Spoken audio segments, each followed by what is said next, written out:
आज के इस क्लास में करते हैं क्लास 10th के इंट्रोडक्शन टू ट्रिग्नोमेट्री चैप्टर की एक्सरसाइज 8.3। इस इंपॉर्टेंट क्लास को ध्यान से देखिए, ध्यान से सुनिए और ध्यान से समझिए।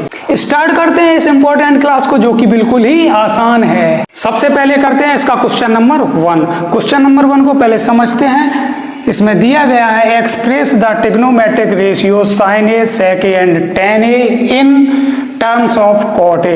हमें sin a sec a और tan a की वैल्यू cot a के फंड में निकालनी है। तो सबसे पहले यहाँ पर हम लिखते हैं sin a के लिए। sin a को हम लिख सकते हैं 1/cosec a, और हमें पता है cosec स्क्वायर a का फॉर्मूला होता है cosec square a is equal to 1 plus cot square a। तो यहाँ पर हम cos स्क्वायर a का फॉर्मूला लिखते हैं।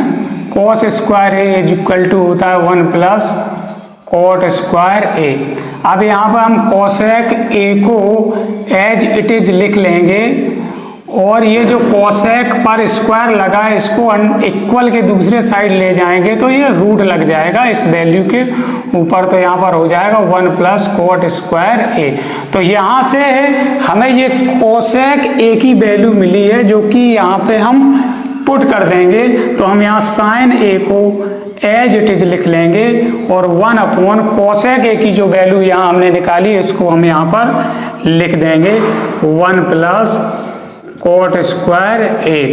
तो ये sin a की वैल्यू हुई cot a के टर्म में। यही हमें इस क्वेश्चन में करना था। तो क्वेश्चन नंबर 1 का इसका फर्स्ट पार्ट यहाँ पे हमने कर दिया, यही इसका आंसर हो गया। अब हम करते हैं इसका सेकंड में हमें sec a निकालना है। तो हम निकालते हैं, यहाँ पर लिख लेते हैं पहले sec a। तो sec a की हमें फाइंड करनी वैल्यू। अच्छा, इसी तरह से sec स्क्वायर a का भी फॉर्मूला होता है, यहाँ हम लिख देते हैं sec स्क्वायर a का फॉर्मूला होता है 1 प्लस tan स्क्वायर a। अब यहाँ पर हम sec स्क्वायर a को नेक्स्ट टर्म में एज इट इज लिखेंगे 1 प्लस इस tan स्क्वायर a को हम लिख सकते हैं 1/cot स्क्वायर a। क्योंकि हमें ये जो sec स्क्वायर a की वैल्यू निकालनी है वो cot a के टर्म में निकालनी है। अब यहाँ पर नेक्स्ट स्टेप में हम इस 1 के नीचे 1 कर लेंगे और डिनोमिनेटर, और यहाँ पे 1 और cot स्क्वायर a का एलसीएम लेंगे तो हो जाएगा cot स्क्वायर a। तो 1 का यहाँ पे cot स्क्वायर a में करेंगे तो cot स्क्वायर a आ जाएगा, प्लस यहाँ पे 1 आ जाएगा। अब यहाँ पे sec स्क्वायर a की जगह हम sec स्क्वायर a लिखे दे रहे हैं। नेक्स्ट स्टेप में हम करेंगे यहाँ पर sec स्क्वायर a को एज इट इज लिख दे रहे हैं इज इक्वल टू, यहाँ पर sec पर स्क्वायर लगा है तो इस स्क्वायर को हम इक्वल के दूसरे साइड ले जाएंगे तो इस पूरी वैल्यू पर अंडर रूट लग जाएगा। तो यहाँ हम लिख दे रहे हैं cot स्क्वायर a प्लस 1। ये रूट पूरी वैल्यू के ऊपर हम लगा देंगे यहाँ पर cot square a। sec a को हम यहाँ लिख ले रहे हैं sec a as it is. यहाँ पर अंडर रूट जो है वो cot स्क्वायर a प्लस 1 पर हम लगा रहने देंगे।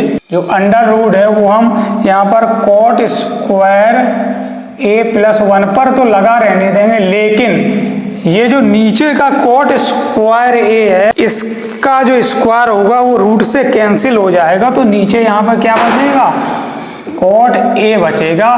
तो ये सेकंड पार्ट भी हमने sec a की वैल्यू cot a के टर्म में फाइंड कर ली है। ये हमारा इसका सेकंड आंसर हो गया। अब हमें tan a की वैल्यू निकालनी है cot a के टर्म में, तो इसके थर्ड पार्ट को हम लिख लेते हैं। हमें tan a की वैल्यू फाइंड करनी है cot a के टर्म में। तो हमने पढ़ा है पिछली क्लासेस में tan a को हम लिख सकते हैं 1/cot a, क्योंकि ये tan a जो होता है cot a का इनवर्स होता है। तो इसका थर्ड का आंसर ये हो गया।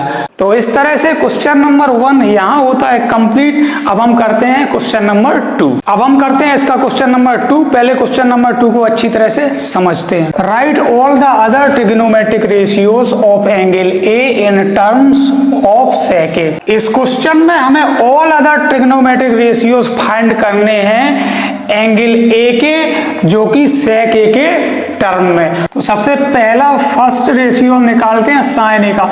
sin a का हमें फाइंड करना है। तो यहाँ पर एक फॉर्मूला हमने पढ़ा है पिछली क्लासेस में, cos square a plus sine square A is equal to होता है 1। तो अगर यहाँ पर हम साइन स्क्वायर ए को एज इट इज लिखा रहने दें और ये cos स्क्वायर ए है इक्वल के दूसरे साइड इसको ले जाएंगे तो ये माइनस का हो जाएगा। अब यहाँ पर ये साइन ए है तो इसको हम इसका केवल साइन ए लिखा रहने दें और ये साइन ए पर जो स्क्वायर लगा है इसको हम इक्वल के दूसरे साइड ले जाएंगे तो ये पूरी वैल्यू पर अंडर रूट लग जाएगा। तो यहाँ पर हमने क्या निकाला, sine A is equal to under root 1 minus cos square A. लेकिन हमें जो साइन ए की जो वैल्यू फाइंड करनी है वो सेक ए के टर्म में करनी है। तो नेक्स्ट स्टेप में हम यहाँ पर 1 माइनस ये जो कॉस स्क्वायर ए है इसको हम लिख सकते हैं 1 अपॉन सेक स्क्वायर ए। साइन ए को हम यहाँ एज इट इज लिख ले रहे हैं। नेक्स्ट स्टेप में यहाँ पर हम इस 1 के नीचे 1 ले लेंगे और यहाँ पर 1 और सेक स्क्वायर ए का जब हम एलसीएम लेंगे तो सेक स्क्वायर ए एलसीएम आ जाएगा। 1 का जब सेक स्क्वायर ए में डिवाइड कराएंगे तो यहाँ पर क्या आ जाएगा, सेक स्क्वायर ए और यहाँ पर आ जाएगा माइनस का 1 और साइन ए को हम यहाँ पर एज इट इज लिख ले रहे हैं और यहाँ पर अंडर रूट है तो अंडर रूट लगा लेंगे। अब नेक्स्ट स्टेप में हमारा sine A is equal to हो जाएगा, यहाँ पर हम सेक स्क्वायर ए माइनस 1 पर तो रूट लगा रहने देंगे, लेकिन यहाँ पर सेक स्क्वायर ए अंडर रूट के अंदर है तो ये अंडर रूट से स्क्वायर कैंसिल हो जाएगा तो यहाँ पर क्या आ जाएगा, सेक ए। तो यही हमारा आंसर हो गया जो कि हमें फाइंड करने थे साइन ए की वैल्यू सेक ए के टर्म में, जो कि हमने यहाँ पर बड़ी आसानी से फाइंड कर ली है। तो फर्स्ट इसका हो गया। अब हम करते हैं second trigonometric ratio cos A. Cos A जो होता है वो इनवर्स होता है सेक ए का, तो इसको लिख देंगे 1 अपॉन सेक ए। तो सेकंड का आंसर यही हो गया। अब हम इसके थर्ड में करते हैं tan ए की वैल्यू को फाइंड। तो tan ए एक फॉर्मूला होता है 1 plus tan square A is equal to sec square A. तो यहाँ पर tan स्क्वायर ए को तो हम एज इट इज लिखा रहने देंगे, लेकिन ये जो 1 है इसको इक्वल के दूसरे साइड ले जाएंगे तो ये माइनस हो जाएगा सेक स्क्वायर ए से। नेक्स्ट यहाँ पर tan ए को हम लिखा रहने देंगे, लेकिन tan ए पर जो ये स्क्वायर है इसको इक्वल के दूसरे साइड ले जाएंगे तो ये पूरी वैल्यू पर अंडर रूट लग जाएगा, हो जाएगा सेक स्क्वायर माइनस 1। तो इसका थर्ड पार्ट का आंसर यही हो गया। हमें tan ए की वैल्यू फाइंड करनी थी सेक ए के टर्म में, जो कि हमने बड़े आसानी से फाइंड कर ली है। अब हम फाइंड करते हैं इसका फोर्थ पार्ट, जिसमें हम करते हैं कोसेक ए की वैल्यू को फाइंड। कोसेक ए जो हमारा होता है वो साइन ए का इनवर्स होता है। तो यहाँ पर हम cosec a is equal to लिख सकते हैं 1 अपॉन साइन ए, और साइन ए की वैल्यू को अगर हम उल्टा कर दें तो वो हो जाती है कोसेक ए की वैल्यू। साइन ए की वैल्यू हमने क्या निकाली यहाँ, sign square A minus 1 under root के अंदर अपॉन सेक ए। तो यहाँ पर इसको हम लिख देते हैं sec A upon under root sec square A minus 1। यही हो गई कोसेक ए की वैल्यू सेक ए के टर्म में। तो ये हो गया आंसर।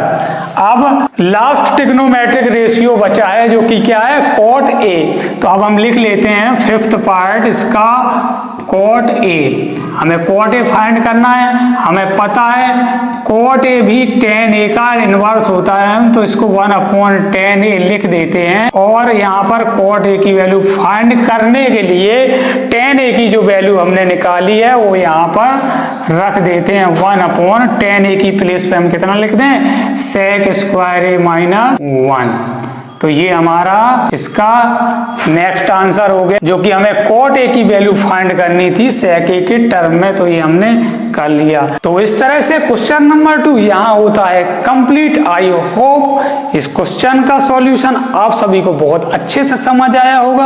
अगर समझ आया तो वीडियो को लाइक करें, कमेंट करें, अपने क्लासमेट्स के साथ शेयर करें। Wish you all the best. अब हम मूव करते हैं इस एक्सरसाइज के नेक्स्ट क्वेश्चन की तरफ।